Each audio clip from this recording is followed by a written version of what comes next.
Hi friends, అందరు ఎలా ఉన్నారు? ఈ చెట్టుని ఎవరైనా చూసారా? మేము చిన్నప్పుడు ట్రైన్లో వెళ్ళేటప్పుడు ఇలాంటి చెట్లు బాగా కనిపించాయి. ఈ చెట్లు చూసుకుంటూనే మేము చిన్నప్పుడు అమ్మమ్మ వాళ్ళ ఇంటికి వెళ్ళిపోయేవాళ్ళం. ఆ చెట్టు ఆకులన్నీ తర్వాత ఇంటికి పైన వేసి ఇల్లంతా చల్లగా ఉంచేవారు మేము వస్తున్నామని. ఆ తర్వాత ముంజులన్నీ తీయించి మా కోసం జ్యూస్ తయారు చేయించి ఇచ్చేవారు. అది కాకుండా ఈ ఇంటి ముందు మేదరాళ్ళు ఇళ్ళని పాకల్లో ఉంటారే వాళ్ళందరూ ఈ బుట్టలు ఇవన్నీ తయారు చేశారనమాట. మీకు కనిపించేవన్నీ తయారు చేశారు. బొమ్మలైతే అదుర్స్ వీటికి రంగులేసి వాటి ఆకారమే మార్చేశారు. ఎంత బాగుంది కదా! ఈ చిన్నప్పుడు పిల్లలకి ఆడుకునేదానికి గిలక్కాయ ఇవి ఇప్పుడు మరుగైపోతున్నాయి. ఇవన్నీ మనం ప్రొటెక్ట్ చేసుకోవాలి. ఈ బుట్టలు చాలా బియ్యం బస్తాలు బియ్యం నిల్వించడానికి ఉపయోగించేవారు. ఇది చూడండి, చిన్న పోపులు పెట్టి ఎంత ముద్దుగా ఉంది.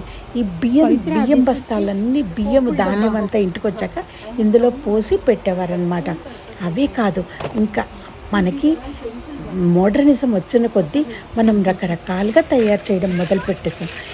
చిన్నప్పుడు అమ్మమ్మ విసినకర్ర పట్రా అనేవారు. ఇంటి ముందు తాటి ఆకులు ఉంటే ఇంట్లో పురుగులు పుట్రాలు కూడా రావండోయ్. ఇది పెన్సిల్ బాక్స్. మనం ప్లాస్టిక్ వాడుతుంటే బొద్దింకలు ఇవన్నీ వస్తాయి, కానీ ఇలాంటి వాటికి ఈ ఇన్సెక్ట్స్ కూడా రావు. చిలకలు ఇంటికి decoration. We will come tomorrow and buy, okay? Today I didn't get my కోసం కూడా చాలా బాగా తయారు చేయాలి. ఈ బుట్ట చూడండి ఎంత బాగుంది. కుక్క పిల్ల కూడా పువ్వు అంటూ ఇప్పుడు తయారు చేస్తున్న ప్లాస్టిక్ ఇంకా మోడర్న్ థింగ్స్ వల్లంచి మనకి ఇలాంటి ప్రకృతిలో లభించే న్యాచురల్ థింగ్సే కనిపించట్లేదు. ఇవన్నీ మన ఆరోగ్యానికి తక్కువ ఖర్చుతో ఎక్కువ లాభాలు అంటే ఇవే.